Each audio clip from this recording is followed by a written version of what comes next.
what really ended up being satisfying was the way I established Bartz. The Hunter, a job that I don't think I'd ever used before, has as its final ability a move called S-Shot, or another translation might be called X-Fight, but basically it's a command that allows you to attack 4 times in a single turn. Now it's not quite as overpowered as it sounds because each of the individual hits are of much lower power than a regular hit would be. Overall, the 4 hits end up being more than a single hit would be, and also you can't control who your character attacks, so it might end up being spread out a lot more, but against a single foe, it's flippin' amazing. Then I got the idea to combine that with the Knight's ability to use 2 weapons, a weapon in each hand, and I was able to attack 8 times in a single turn. And that ended up being great. Then, towards the end of the game, when I stopped using jobs, and I put him just as a bear fighter who can equip any type of weapon, I was able to use the best weapons in the game. Because ninjas don't have access to a lot of the best equipment. So I would give Bart's Excalibur in one hand, and also this is one I did get from HC Billy, because I never used this weapon before, was the Chicken Knife, which is a weapon that starts out with no attack power at all, but gets stronger the more times you run away from battle. So you can max out this thing and it becomes one of the most powerful weapons in the game if you run away from a lot of battles. The only problem is that it does have a random chance of causing you to run away from battle when you use it, which isn't that great for boss battles, which just make you lose your turn, stuff like that. But there are certain commands, S-Shot being one of them, that overrides that. So it does massive damage. It overrides the ability to run, the forcing you to run away from battle. Combine that with the Excalibur, putting him on the bear job class, well, bear lack of job class, and at the end of the game, Bartz was doing 12 to 16,000 damage every single turn. Then combine that with Ferris, who mastered Samurai, whose last ability is a move called F-Draw. I think I've also seen it translated as Slash, which is basically the Samurai, quick, drawing of your sword, cuts the enemies in half kind of thing. It's an instant kill thing for all enemies on the screen. And it works a lot more than you think it would. So in those last couple of dungeons, I was a complete killing machine. I didn't mind getting into random battles while I was trying to find treasure in dungeons anymore, because it was just... the one drawback to F-Draw is that it takes a long time to charge, which you wouldn't think based on that name. But give Ferris running shoe relics, which gives you auto haste, and it does it almost instantly. So it took out almost all... If it didn't take out all the enemies, it'd take out most of them, and then Bartz, with his huge damage, would take out the rest of them.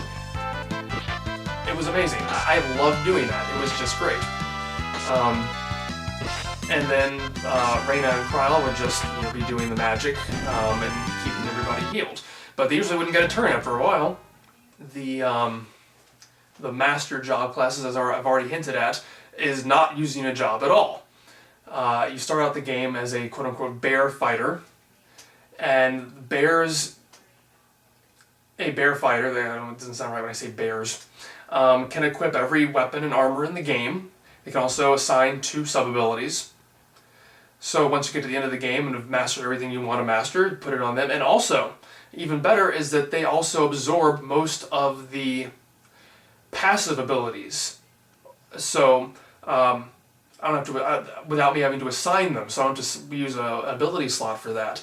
So it's basically, when you take your jobs off, what's left is the culmination of all the work you've done combined into one single character, which is really awesome. Might even say it's overpowered.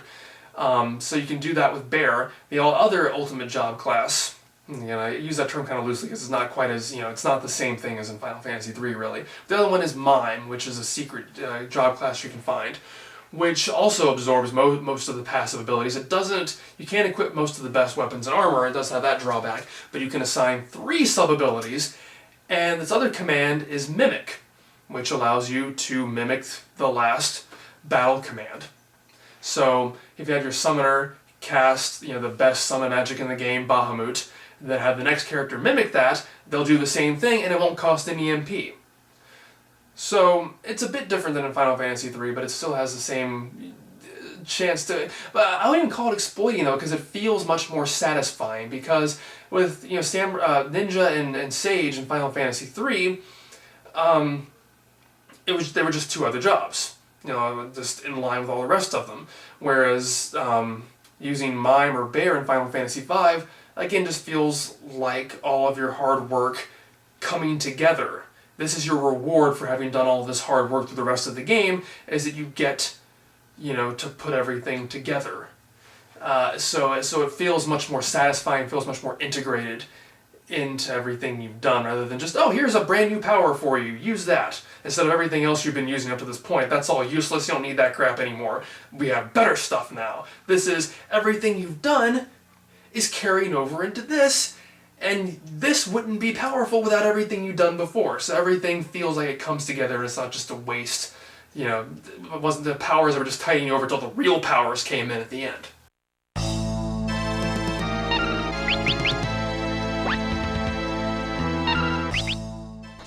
And I think because of that, one of my favorite memories of playing in this time was, well, obviously in a boss battle you can't use an instant death thing like F-Draw, so I didn't use it in this, but I was still able to defeat X-Death's first form before he was ever able to make a move at all, and that was amazing.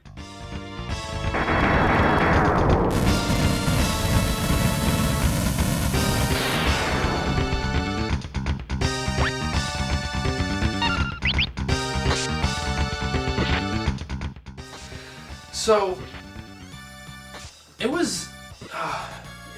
I actually was sad to finish this game. As much as I enjoy Final Fantasy VI, I was like, oh my gosh, I'm doing great with this.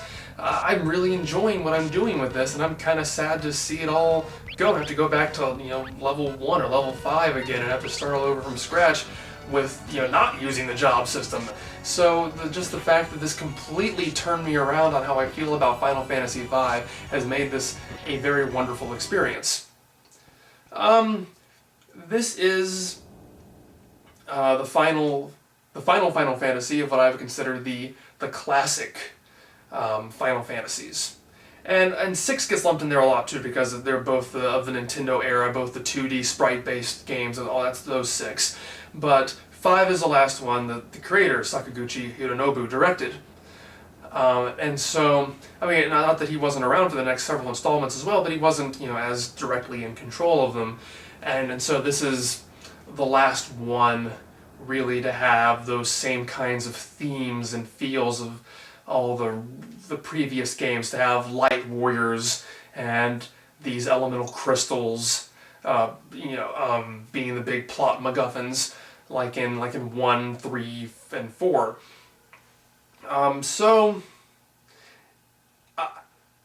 And again, like I said, I started with 8, so this wasn't the stuff that I was originally nostalgic for. This wasn't these weren't the elements that first got me into the series.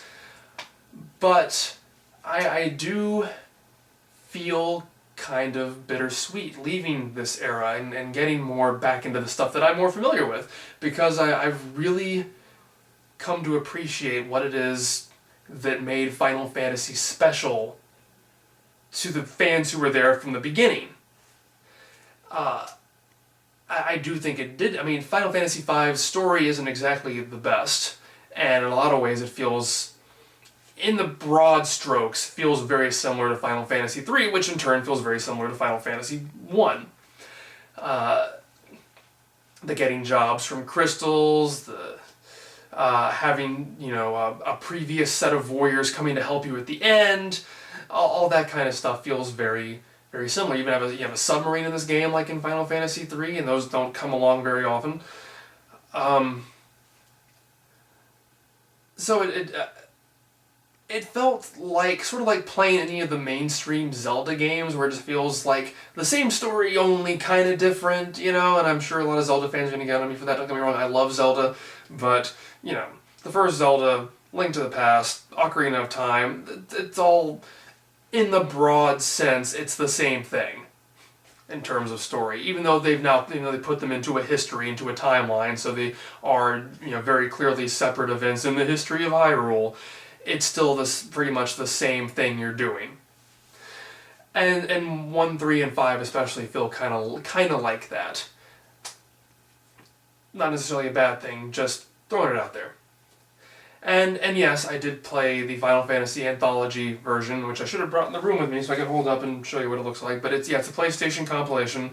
Came out in 1999. This was the last of the lost Final Fantasy games, which in turn caused Final Fantasy VI to be renamed Final Fantasy III. It was also the first of the lost games to be quote-unquote found, since it was only missing from America for 7 years. Because PlayStation Final Fantasy Anthology Collection brought it here for the first time.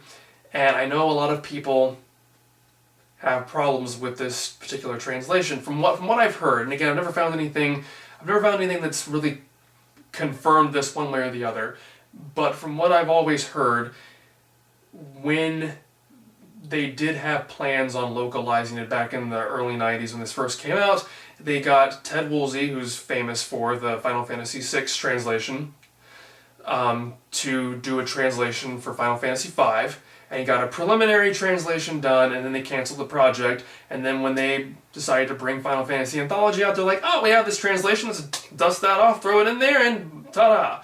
And so that would explain why the quality is not amazing. But even then, I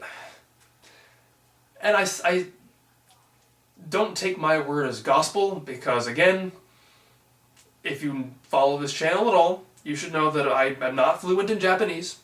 I have not played this game in Japanese. I've actually not played any other version of this game. I've not played the Game Boy Advance translation, for example. So I can't necessarily speak to its accuracy, but I don't think it's as bad as people say it is. I have seen, from watching HC Bailey, I have seen the fan translation of it, and actually that they seem very, very close. So, either they both got it wrong in the exact same ways, or this translation is really not that far off the mark.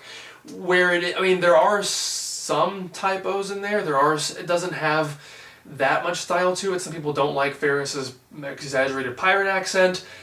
I think the only way that it really fails is it has some really, really terrible enemy names. I think the most famous one is that they mistranslated Wyvern as the letter Y-burn. So there's a dragon that's called Y-burn.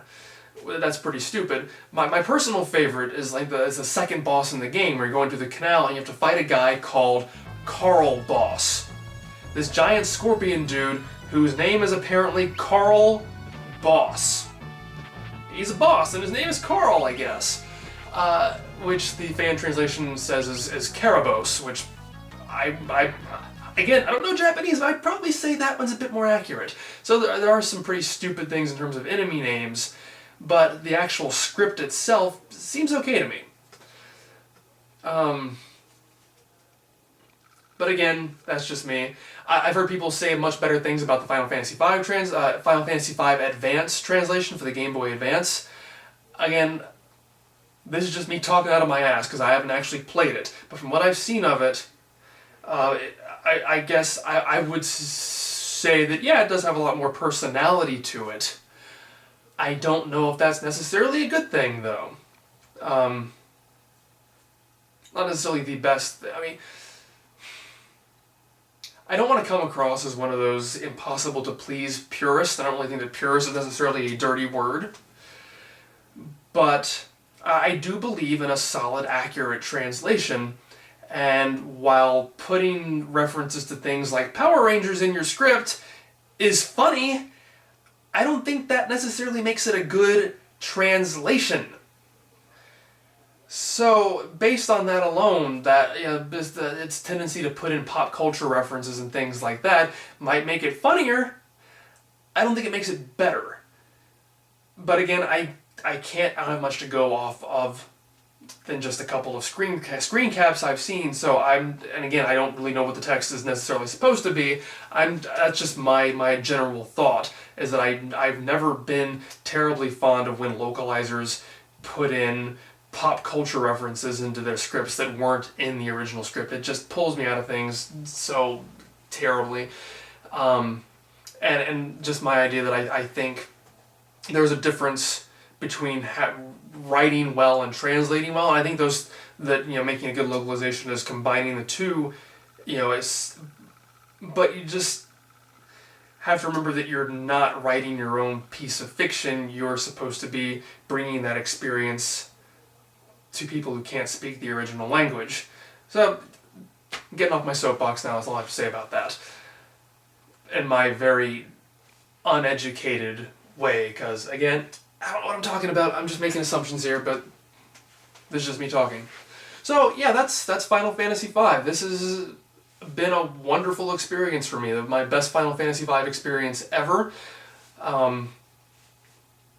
Just to sum up, before I give my request to tell me your experiences, I mastered, I think, 4 jobs for every character, 3 or 4 at the very least. Bartz had Hunter and Ninja and Knight, I believe. Reyna, or Lena if you're using another translation, had White Mage, Time Mage, Geomancer, and Monk. Kryl / Galuf had Ninja, Summoner, White Mage. And Ferris had Black Mage, Thief, and Samurai and Bard mastered. So, and that ended up, as I've sort of implied, Bartz and Ferris ended up being my main attackers, while Reyna and Kryl ended up being my main magic users. Although, as you can see, there was definitely some overlap there as well. I didn't plan to have 2 people learn white magic, but there's a part of the game where Reyna leaves your party, and I felt a deficiency in white magic, so I sort of had Kryl take up the slack in that area. So I ended up with 2 white mages, and I didn't really regret that. But for the most part, I tried to have different jobs for different characters. So, me saying that, now I put the question to you, people who played Final Fantasy V. What are your Final Fantasy V memories? Have you turned around in the game? Have you always been a fan of the job system? What combination of jobs and abilities do you like? I've probably gone on for far too long at this point, but again, so excited. It just opened my eyes in ways I'd never thought of before. I've already started playing Final Fantasy VI, and hopefully I'll get that finished soon, because I'm on a roll right now, a Final Fantasy roll. So thanks for watching, and see you later.